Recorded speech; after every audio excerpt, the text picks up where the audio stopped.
And we are live as Brian types. Welcome, everyone, to Accuracy in America. I'm Don Irvine, and I'm joined by most of Brian. Trying to get our little promo thing up since we're going early. Yep. All right. Welcome. Oops, here we go. Let's party. All right.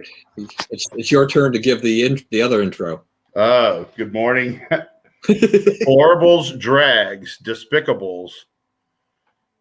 What am I leaving out? Chumps and dog-faced pony soldiers. Yeah, that's pretty good there. So that kind of puts you on the spot. Yeah. Came at me quick, man. Yeah, I know. You got to do it, right? All right. Well, just a brief start off here. It's Ash Wednesday today, but as I understand, it's a little bit different. I hear that priests were sprinkling them on the head instead of trying to see if I can show you if I can even see the ashes in there. Yeah, you can see a little bit on there. In there, I think so. They just kind of, you bow your head down and they just kind of sprinkle them over the top. They also they say normally on an Ash Wednesday, they say to dust you came and to dust you shall return to each person as they're doing the ashes. And this time he said it once at the start, and that was it. They didn't say it anymore because I don't want you talking. They don't want those people talking, right? Who are distributing the ashes. So, normally we've been having a discussion here at home about that. About one of the things that Ash Wednesday does is it provides sort of an opportunity to proselytize a little bit, right? Because y'all make a big program out of proselytizing. Does a lot of good, right, in the world. Right. Catholics a little more. It's sort of like watch us, and if you see something you like, let me know, and we'll help, right? But this is one where it's kind of a conversation starter. People talk about it. What is that, and why is it there, and why do you do that, and so you can't really tell this. If you look closely, you can see some ashes like dumped into my hair. But you really, it's normally a big smudge on your forehead, and it's a conversation starter. It's it says, I'm Catholic. I believe something. I went to, I took time out of my day to go to church, and this is why, and, if you're curious about it, let's talk, and that's kind of taken away. So there's one other thing lost to COVID. And, that was an interesting suggestion to me. I didn't understand why they couldn't just take gloves and do what they normally do, but that's what they told them to do. So this is going to be a weird thought here, but it just came to my head. You have hair on your head, but what if it's a bald guy? Yeah, I was thinking about that too, because there's some bald guys in that church. Yeah, to me, it's not so. It's I can sort of feel there's something there that shouldn't be there, but yeah, that's on their head. Kind of interesting. All right. Yeah. Well, so that begins the Lenten season and everything like that. That's right. Today is fast and abstinence, which means can't eat meat, and you should have one meal and one less than a full meal to eat all day. Right. So to get started, you do that again Friday, and then you're into Lent. Yeah. And then a part of that too is that they're supposed to, what is it, Meatless Fridays or something like that? Meatless Fridays all the way through. That's right. Yeah. And so, so we have all of that going on there. So, yeah, but people, at least I see, at least on Facebook, they're still, they still talk about it, obviously, because people talking about it's like, what are you going to give up for Lent and things like that. And so there's at least the conversation continues in that shape. But I think you're right. Having the ash on your forehead definitely, can be a conversation starter with a lot of people, and you kind of lose that in this. The other thing that was lost is Mardi Gras. Yeah. I don't know if you saw any of the pictures from New Orleans last night, but, whole blocks of the French Quarter with no people, 0 people. So, and it's not, Louisiana's not that shut down, but it's very cold there. It's, even down in the New Orleans area, it's down in the teens and so forth. And so just no one went. We just didn't have Mardi Gras last year. Right. And then, and that was, part of that, the officials down there basically kind of discouraged people from going. They pivoted by saying decorate your houses like floats. Right. So I guess people have been a lot of that. Yeah. There was a lot of, like with my hometown, Shreveport's kind of new to the Mardi Gras thing. It's just since I left down there, they got into Mardi Gras big, and it's and now they're, some of the crews have been at it 30 years or whatever. So they're starting to build a little institutional memory. So they got people to do that. There's some houses in Shreveport that are just terrifically made up, decorated out for Mardi Gras, that, which is something that wouldn't have happened. So it got some creativity into the game. Yeah, no, I mean, I don't think that's necessarily a bad thing. I mean, for all of that. So that's kind of interesting. But how far away is Shreveport from New Orleans anyway? About 300 miles. 300 miles? Okay. Yeah, because I could see on the map, but I didn't actually do a distance thing. Yeah, we're a lot closer to Dallas. Right. That's why you're the big Cowboys fan. That's right. So that step, you just mentioned the cold weather in New Orleans, and there's this humongous storm that went through the South into Texas and Louisiana. Comes again tonight. There's another, Shreveport's looking at 5 more inches tonight. So yeah, it's a huge storm, power outages, pipes busting, all kinds of stuff going on down there. I mean, people out of power 30, 40 hours and so forth.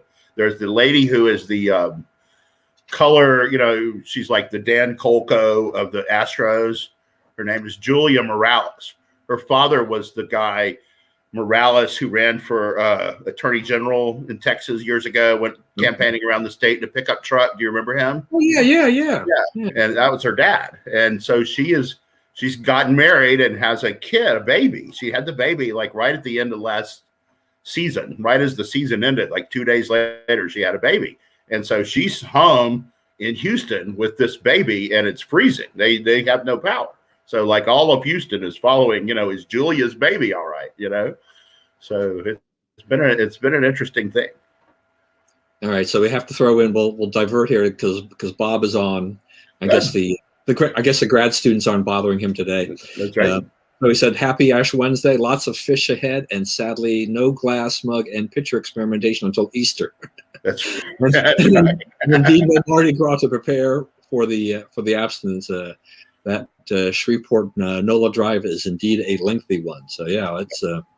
But I mean, what I didn't read deeply into some of the stories that are going on about. I mean, I've seen some people, my friends on social media, that are either stationed in Texas and San Antonio and other places, or they've been living there for years, and some of the travails that they've been going through.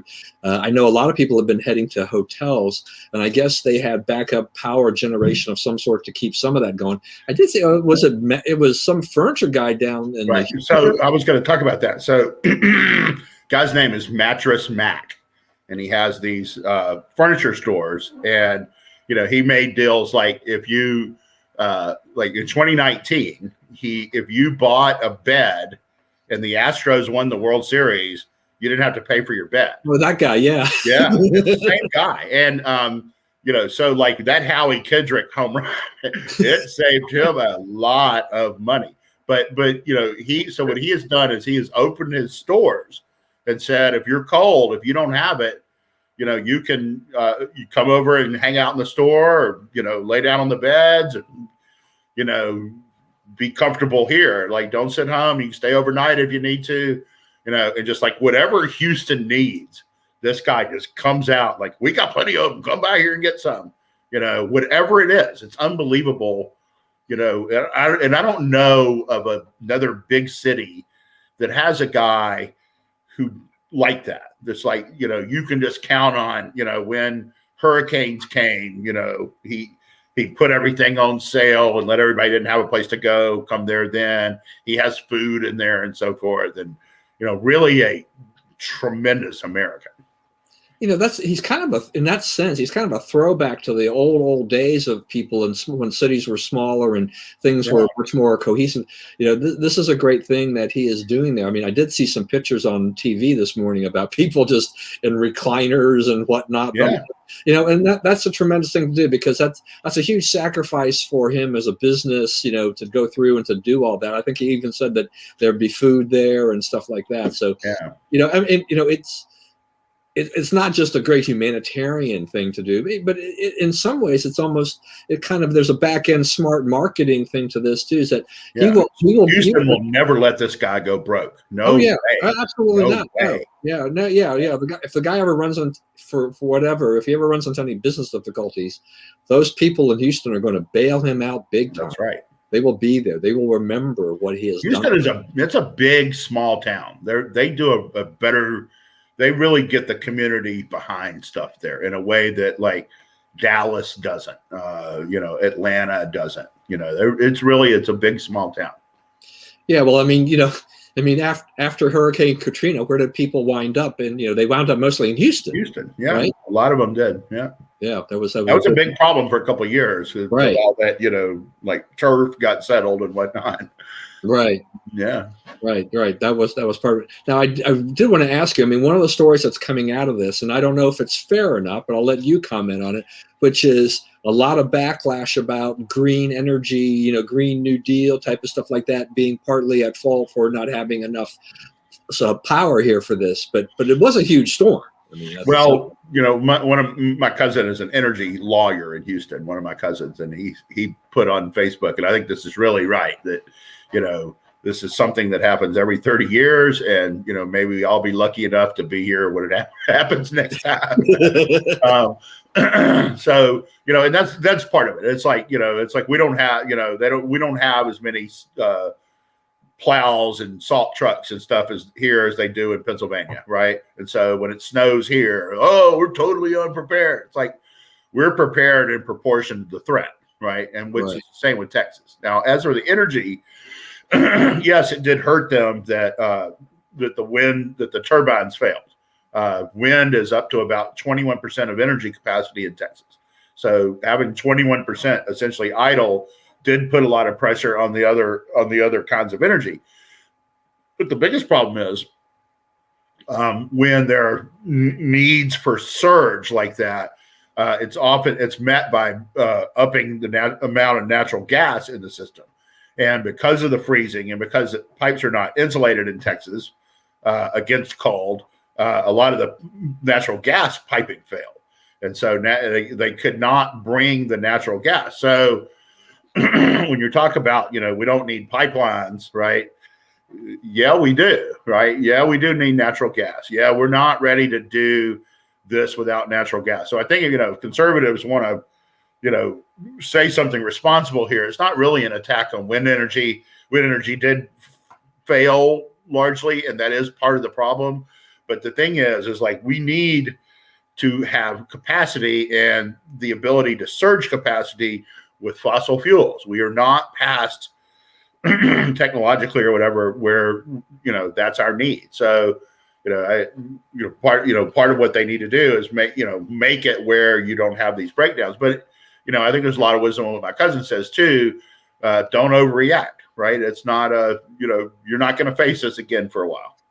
Right. It's a pretty rare weather event, for that part of the country. And it's my thoughts and my prayers are with all those who have been suffering here for having 30, 40 hours without electricity and all these kinds of things, because you don't want that to happen on anyone. But you're right. I'm glad that you have kept a level head on this, unlike some other people who had this. And I'm seeing people who are going after Governor Abbott and then comparing him to Gavin Newsom. I'm like, no. No, that's not really it. And they were not ready for something that you don't normally have to be ready for.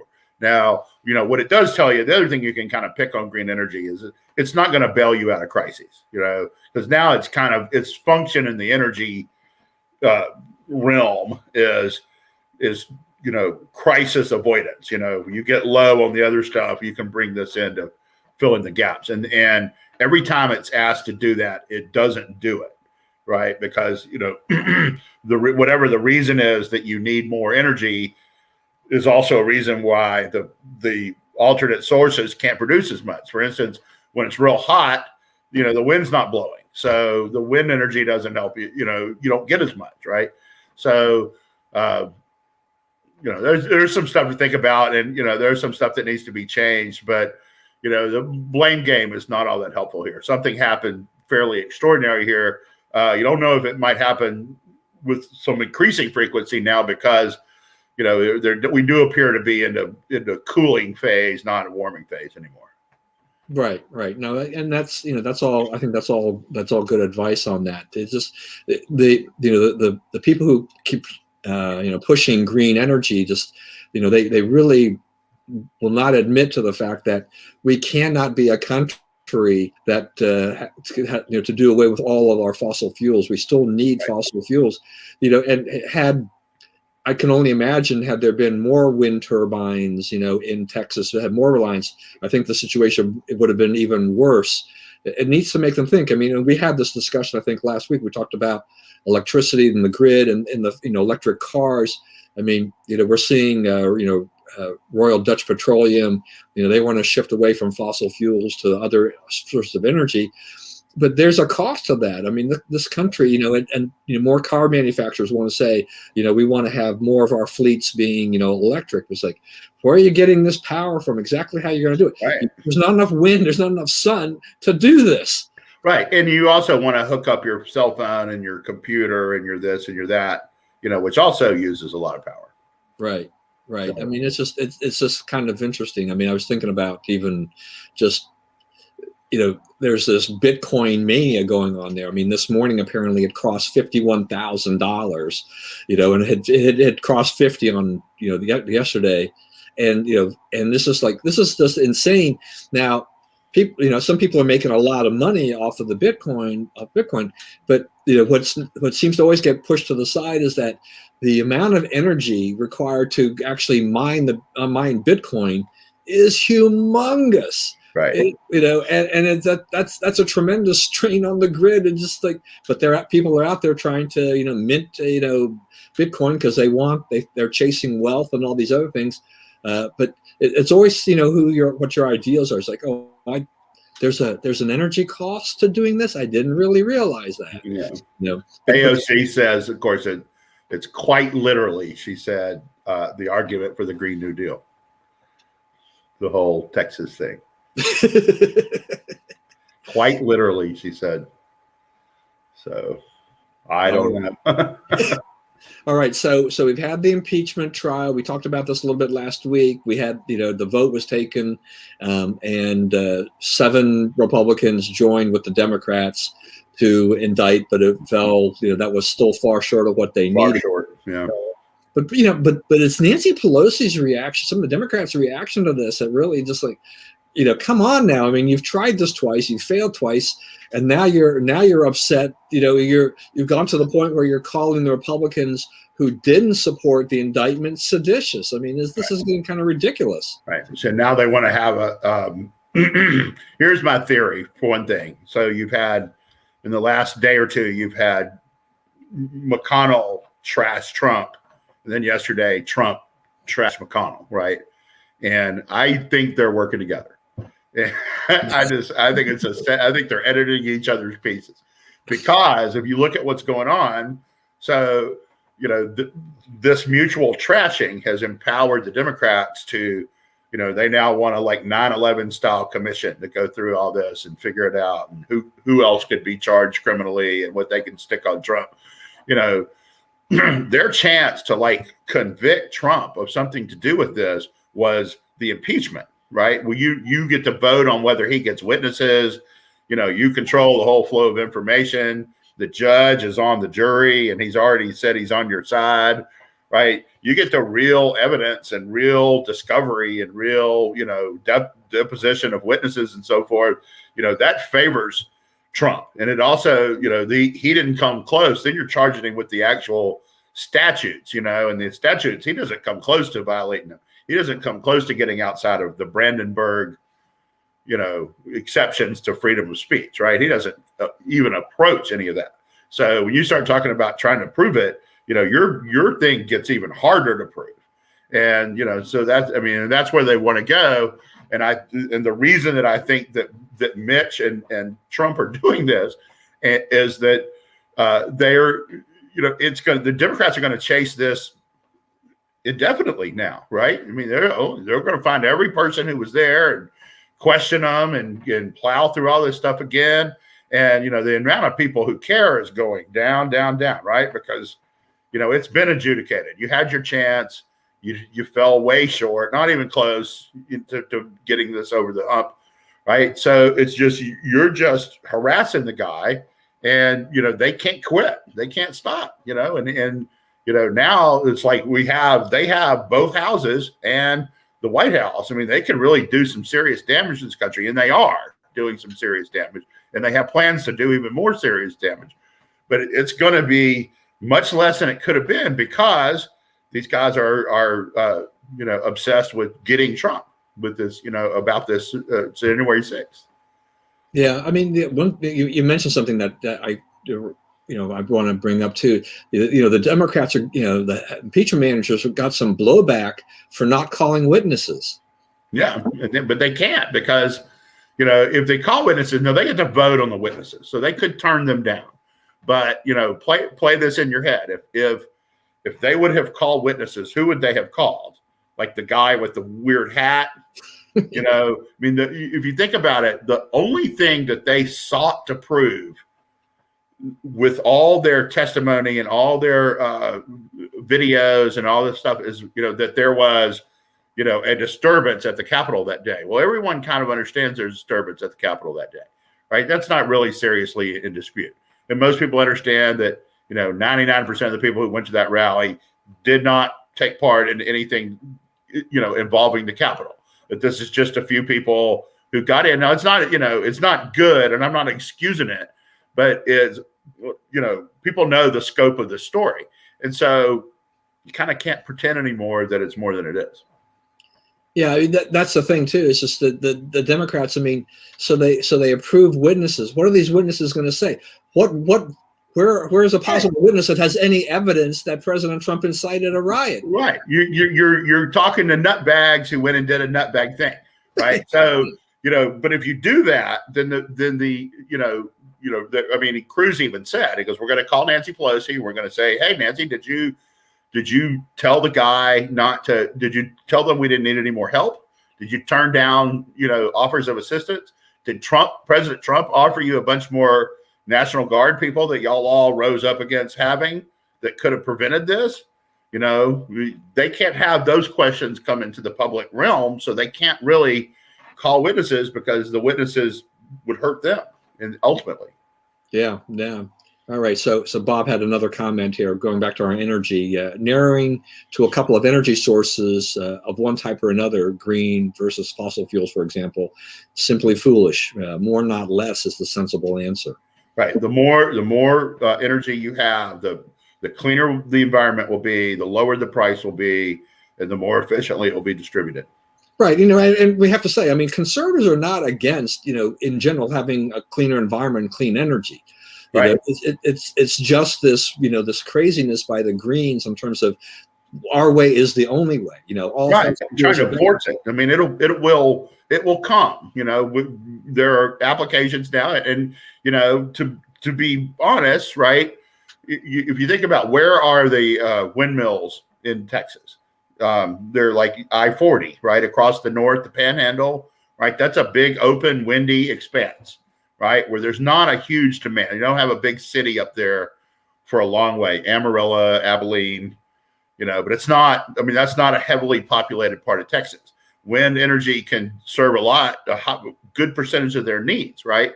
But when you're saying, okay, it's also going to be part of powering Dallas and Houston and Austin, San Antonio, that's a different, barrel of fish, right? So I think that, don't force it, help it happen if you must, but don't force it because it'll come on its own. Yeah, I mean, T. Boone Pickens, he was out there very early on. Mesa Petroleum, yeah. He wanted to do this whole big, wind farm thing. He was a smart guy. Yeah, and he's an Amarillo guy. So, yeah. That was his area of the world. Yeah. So, you go with what and you say, look, if there's, if you've got it, then you should use it. There's no harm in that. I recall thinking about, my only trip to Tulsa, Oklahoma many, many years ago, and trying to get together with these college Republicans, and they were doing something in a pavilion at a park. And I just remember standing out there waiting for them to show up, and I'm like, man, it's windy like crazy out here. Yeah. Yeah. I was shivering waiting for them to show up to open up these places. It actually got it was a little bit too windy, too cold, that the outdoor stuff all got shifted indoors as a result. Yeah. And everything like that. But I'm thinking like, wow, it's like this time of the year was still the springtime. It's, there probably was a decent amount of wind you could use and generate something. But but it is, as Bob said, it is kind of foolish. I mean, I've said over and over. I mean, I've got solar panels on my house. You've talked about how cloudy this area is. I don't generate a ton, but it would be kind of foolish if if the utility is saying you can put them on there, and then you're going to pay a lower rate, and we'll generate more, and you'll use less off the grid. Hey, fine, Yeah, that's a good, nothing wrong with that's a good application, right? And it's micro. If it's not producing, you're the only one affected, right? You don't have millions of people freezing. It's just fixed on, and then we're all good. Right. Exactly. So what so and then you mentioned this because we were going to talk about this I guess we're going to call it the 1-6 commission, but a 9/11 type of commission. I mean, even the people who were on the 9/11 commissions, they apparently told the Democrats, this is going to be harder than you think, to do this. I mean, is this a kind of a witch hunt, disguised as we're going to have a serious investigation about what happened?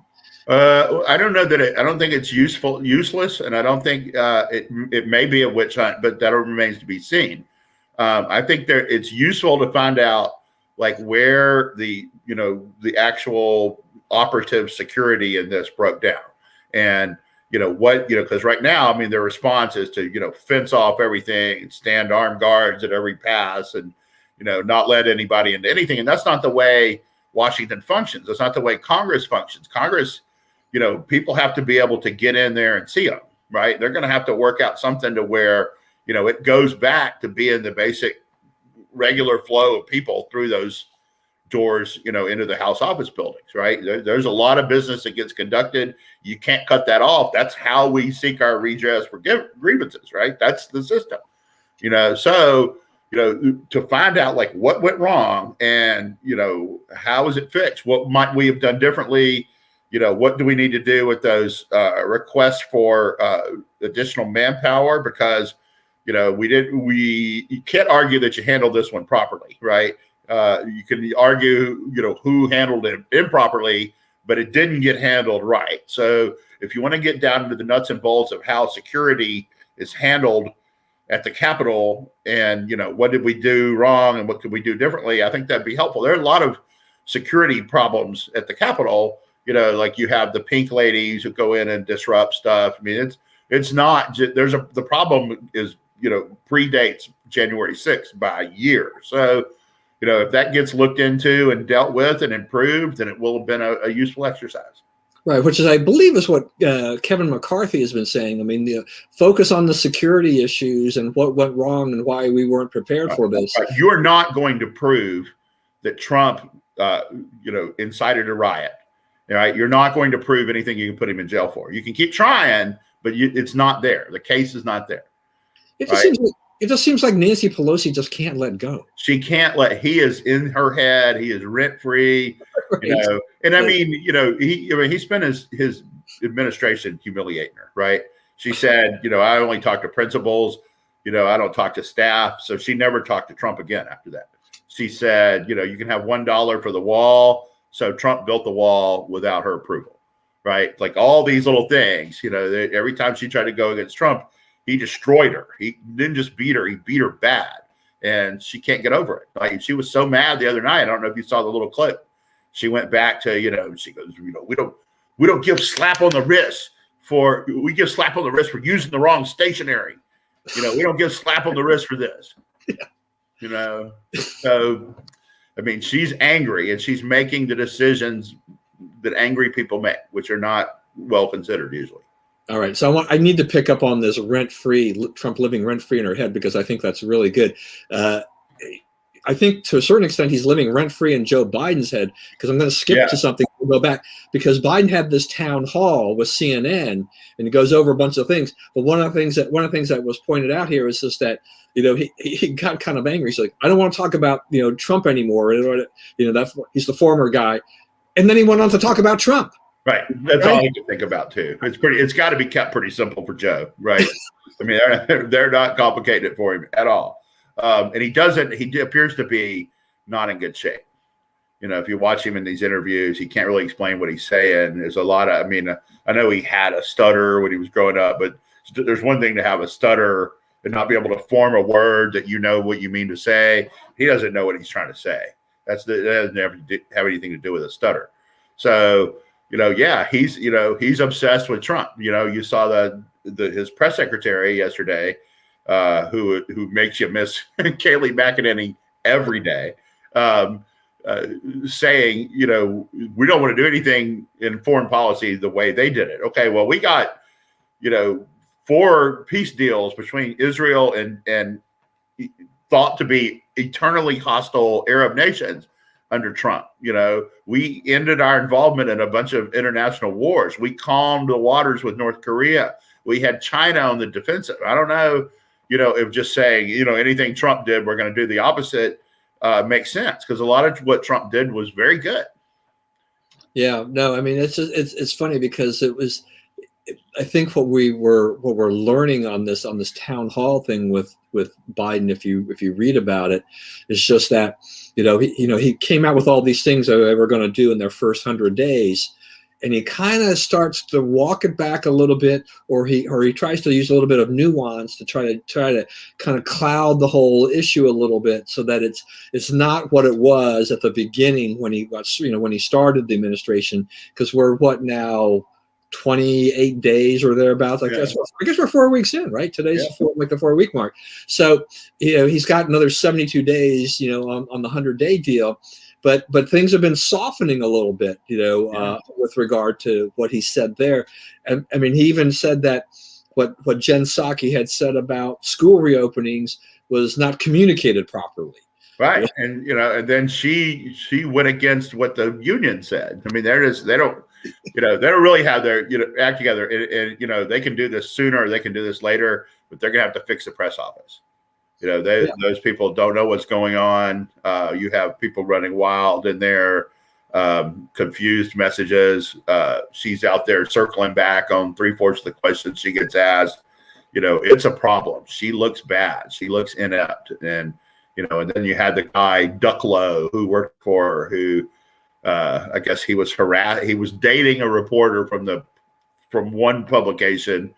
And then, another publication said, "Hey, are you dating her?" And he said, "If you write that story, I will destroy you." And, we already saw what he could do during the campaign. He was terrible then. I couldn't believe they hired him. And so, but yeah, he's down there, and they finally had to, get him to resign. And, so he's just a hot mess, and it's all over their administration, just rank incompetence. It's terrible. Yeah, I mean, on the Ducklow thing, apparently, I was at NBC's Peter Alexander asked her, why didn't Biden just fire him right off the bat from that? And her reasoning really was that the president leads by example, and that's what he was doing, kind of thing like that. So like that, what was that answer? It's like, this doesn't make any sense to me. I know. And then it's like, he also, he had said this thing: if I find out you're being disrespectful to people, I'm going to fire you on the spot. There's no ifs, ands, and buts. And the first time it comes up, it's like, well, let's think about this, Yeah, and so he's basically allowed to resign and just leave on his own volition. Yeah. And they've tried to shove that under the rug. So Bob has come in here regarding this. Our friend here, Psaki. I wonder how many stops the Crimson Crusader. I didn't know we had a nickname for her. Makes on the circle back before she gets to Mumbles. Right.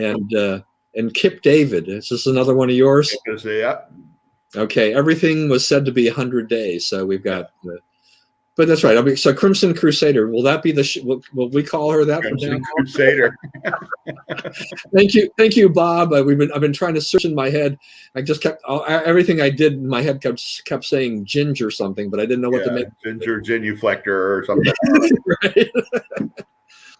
But yeah, I mean, it's just like the press, the communication side of it has just they're not doing a very good job here. Not good.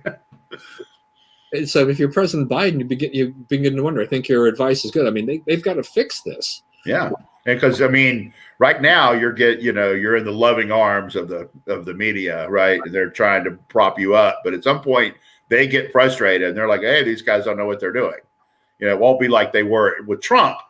They'll never be that harsh on Biden, no matter what happens. But there will be a point where their patience runs out.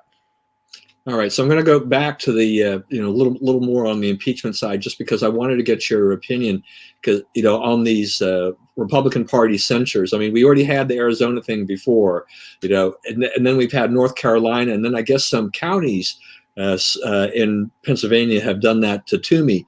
Now, I mean, Burr and Toomey, I mean, they're not going to be running for re-election. So Right. does that really matter? Even in Arizona, where they were targeting, Cindy McCain and Jeff Flake and things, the governor, none of those people who are either in office or, in the case of the governor of Arizona, who can't run for re-election, but wants to run for Senate or something. So right. I mean, there's well, some relevance with them. in Arizona, the Republicans would like to see him run for Senate, as an option, as maybe one of their good options for actually having a chance to win an election. And so part of the argument from a lot of Arizona Republicans is just like, what are you doing? You're censuring the governor, who's now saying I won't run, but we need a guy like that to run because we're losing everything in Arizona. Well, you're going to have to produce some other candidates, right? I mean, I don't really think, I'm not in the camp that thinks Kelly Ward's a bad candidate. I thought that, they kind of, the party apparatus kind of worked against her because she was a Trump person, right? And they were trying to block it. I think, right now, the only force in the Republican Party garner enough support and votes to effectively fight the Democrats are the Trumpites. I don't think the anti-Trump people can win an election, and I can't imagine how they can. In Louisiana, they censured the Louisiana Republican Party censored Cassidy, Senator Cassidy, for voting for it unanimously, and so he just got reelected. So it's a while before you can actually turn away from it. And the question I pose to people down there, it's like, okay, if it's him against Cedric Richmond, some hardcore leftist Democrat, are you really going to vote for Cedric Richmond? No, you're not. You're probably going to vote for Cassidy. So what you have to do if you want rid of Cassidy, is start working on now drying up his money, right, where he can't raise money. So because if he can't raise money, he can't help others, and then others won't help him. And you'll get like what happened to Jeff Flake and Bob Corker and, the first wave of people who went against Trump. So, right. And I think, I mean, that's the part of the political calculus with the Susan Collins and Lisa Murkowski's, is just that, they're like, well, who else are these people going to vote for unless, at this point, right? That's right. And in Collins, it's like, before the election, remember, oh, she's dead. She's in serious trouble. She's 11 behind. She won by 16. So she may know a little more about what it takes to win an election in Maine than, the me's and you's of the world. I mean, Maine's kind of a different animal politically. Murkowski, is there a Republican who can knock out? They're starting to talk about it, trying to find one. But, you got to kill her twice, right? Because the last time she got beat for the nomination and she won as a write-in, right? Yeah. So, I mean, she's a formidable campaigner, and, you better be able to beat her twice at least to win the election. So, yeah, she's shown that she doesn't give up easily. That's right. And, so when you start talking about, can you knock these people out? My thing is, I would think about it the other way. You can knock out Romney. You don't need Romney. There's ample conservatives in Utah to get rid of Romney. But, kind of count on, Collins and Murkowski doing what Collins and Murkowski are going to do, right? They're doing what they think they need to do to win elections, and, what they think they hear the people telling them to do. I don't doubt their sincerity, and that, that's where they are. Yeah. I think, with Romney, the more I think about him, in terms of his calculus here, is just that he's counting on the Republican Party, which actually happens quite a bit in Utah, is that they do split. They have a lot of divided loyalties, and they do have a hard time sometimes trying to gather around one candidate. So if two conservatives come in to challenge Romney next time around, they could split that and Romney goes through. So that's I think he thinks that could happen. But everybody that I know in Utah, I mean, they're pretty fed up with Romney. But we'll see. Yeah, I mean, he's in the teens among Republicans. His support comes from Democrats. Yeah. So Bob's got a couple more comments about, one, the Red Devil is too undiplomatic for me. And then no question that Richmond is not viable statewide. NOLA-centric all the way for him. Yeah. So Cassidy is, he's made he's calculated this right now. He knows the lay of the land, and like you said, since he just got reelected, what's going to, he probably stands a pretty good chance unless people actually get going now. Well, right, and but I mean, if they if they decide that's not what we want, you really want to, I guess my point is, if you really want to punish the Cassidys of the world, it's going to take more than a censure vote. Censure vote is a good sign because it does put the party, on record saying, we don't want guys who are going to go up there and vote against Trump. But, I think to actually stick it to Cassidy personally is going to take some more work. Right. There's some people who could do it. The congressman from Shreveport, Chris Johnson, could do it. He's a, good, strong conservative voice, very strong on Trump, good, and appears to be growing in popularity. Yeah, I mean, my bigger concern right now is the fact that Toomey and Burr are not going to run again, and who the Pennsylvania and North Carolina come up with as viable candidates to keep those seats. Well, in North Carolina, they're talking about it being Laura Trump. Oh, that's interesting. Yeah, I thought I'd even heard that. What was that? Cawthorn might even try to make it or something like that. He's not old enough, right? Don't you? Yeah, well, he's pretty young. He's like 25. I'm not sure that he can do it. That's right. He got to get to be 30. Yeah.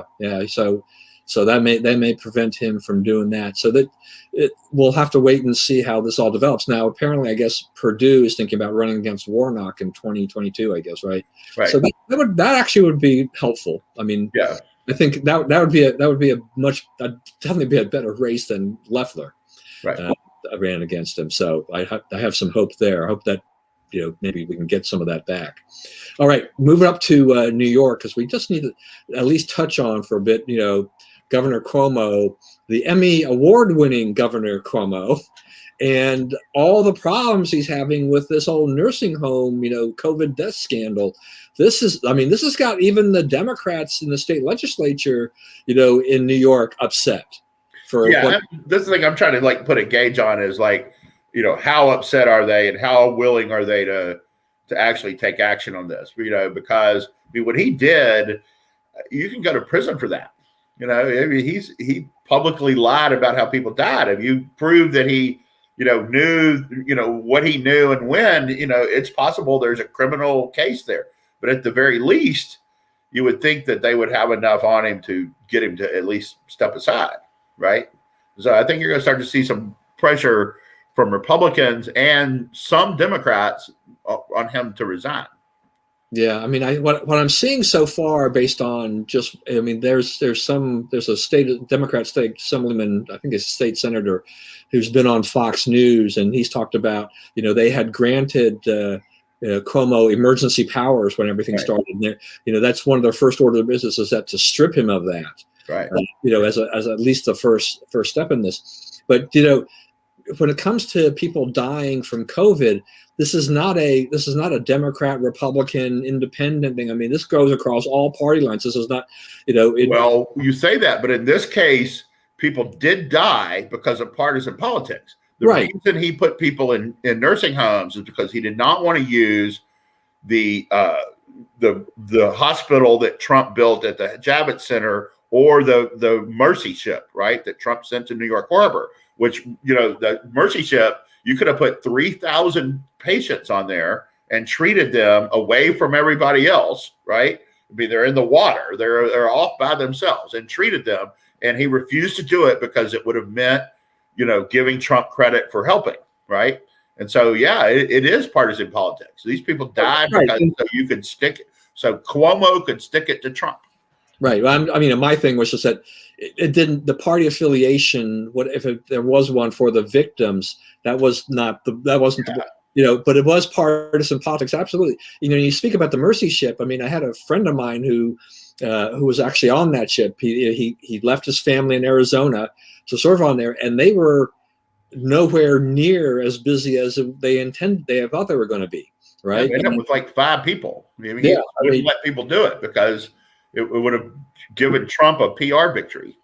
Yeah, and so now Cuomo, I mean, he's trying to he's trying to deflect the blame on all of this, and it's just terrible. I mean, it's like, look, you have to own up to this. Yeah. And I will say, I will praise her, all day long, which is because she has a personal history as this, senior meteorologist for Fox News, Janice Dean. Her in-laws died as part of it in a nursing home. Yeah. And she's mad as hell, man. Yeah, and she deserves to be. Yeah. Deserves to be for this. It's just that, this was a horrible policy that cost lots of lives unnecessarily, and it's just terrible. I did see a graphic too today, just in a general sense, that they culled data from Johns Hopkins, looking at New York and Florida in terms of number of cases, hospitalizations and things like this. And even though Florida was reporting more cases per 1,000, I guess it was, or whatever the denominator they used there, the thing was that when you looked at the number of deaths and the number of hospitalizations, it was far lower in Florida, which is open for business, than it is in New York, which is shut down. That's right. Open worked. You can't argue it. Opening up worked. Every place that did it, it worked. Yeah, I mean, you take the proper precautions, and you'll be fine. And that's the thing. I mean, and you would think that in Florida, with generally better weather year round, that this has always been attacked as kind of the petri dish. Oh, they're going to have this massive super spreader event or whatever. But they have managed everything very well, and it's far worse in New York, where they've shut things down and forced people to stay in. Right. That's right.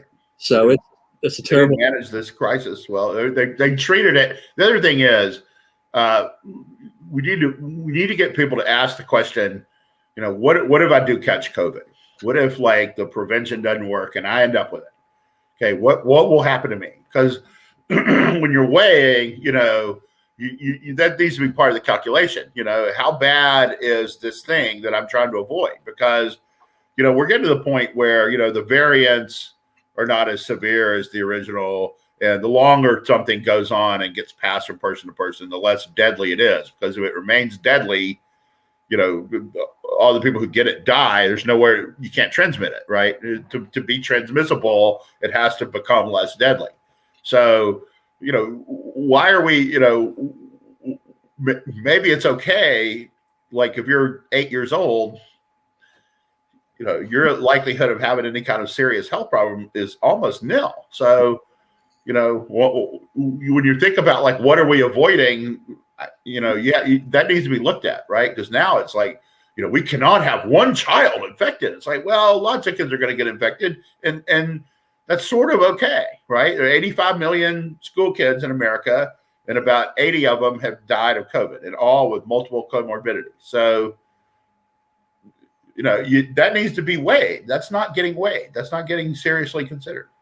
Right. All right. So now moving on to one of your favorite organizations, the Lincoln Project, which is it's unraveling. I mean, the everything that's been coming out has just been, horrendous for them.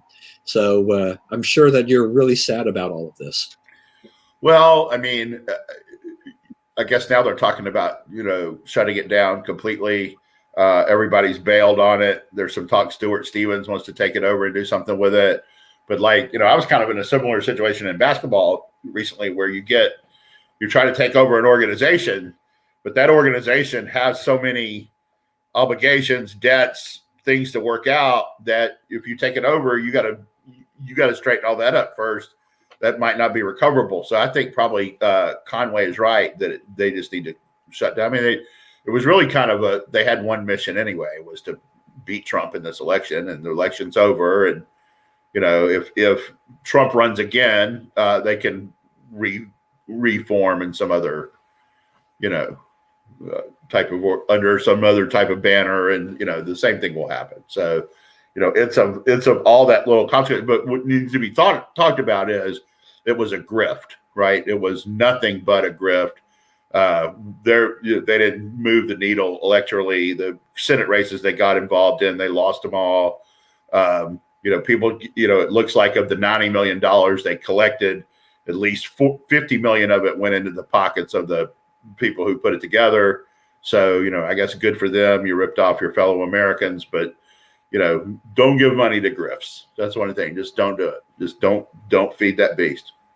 Yeah, but so does a guy like Steve Schmidt? Will he still has a consulting career and everything? I still be able to make money going forward? Somebody will hire. The other thing is who is the candidate who wants Steve Schmidt now, or any of those guys? Right. Because that's not really where the party is anymore either. Yeah, no, absolutely. All right, I think because of my schedule, let's do the 2 minutes now. 2 minutes now. Let's see what was on here. So back to school is going to get to be a big deal. It's good. We go back here next week. We start going back 2 days a week. Other people are starting to go back full time in Virginia next week, 5 days a week. So some of the places where they're making them have shields and whatnot. But most of the places in the world where they've done this, it's been little of any problem at all. So I look forward to it. I know my kids look forward to it. And I hope that it goes smoothly. Yeah, look, this thing that Lori Lightfoot, you've got this really liberal lefty, mayor of Chicago, and she's out blasting the teachers union, saying they want to take over government, do this. Like, wow. It's like, how bad are the teachers union in Chicago when the mayor of Chicago calls them out on that? And then we have Montgomery County, Maryland here, which is trying to go back, and it's still a little bit iffy whether or not they'll actually follow through. But it's really screwy here when Newt Gingrich writes and mentions Montgomery County and the fact that the Montgomery County is looking to hire parents and other people basically as proctors to watch the students in class while their teachers teach them from afar online. Right. It's like, what? I'm going to tell you something, and it could be sooner, it could be later, but teachers unions are wearing out their welcome with the American people. Yeah, they're getting to the point where you guys need to, you can go to grocery store and check out groceries every day. All this other stuff people are doing every day, dealing with massive amounts of public. You guys can go in your classroom and teach. People don't get the excuses anymore, and they're not for it. And they either the teachers unions figure that out and adjust, or they're going to be in a lot of trouble because America has had it with them. Yeah, I don't think that the people who are running the teachers unions realize is that even their core constituency, they're turning. Yeah, even the Democrats are getting upset. They're like, we got to get the kids in school, and all the health people are coming in and saying, elsewhere it's working. Do what the other guys are doing. Yeah, no, it's absolutely crazy. All right, everyone, thank you for joining us today. Thanks for the comments, Bob and Kip. For that, we appreciate your loyal viewership all the time. Please always stay safe, stay well. Remember, we live in the greatest country in the world. Do not let anybody tell you otherwise. God bless America, and we will see you again next week on day 35 of the Biden administration.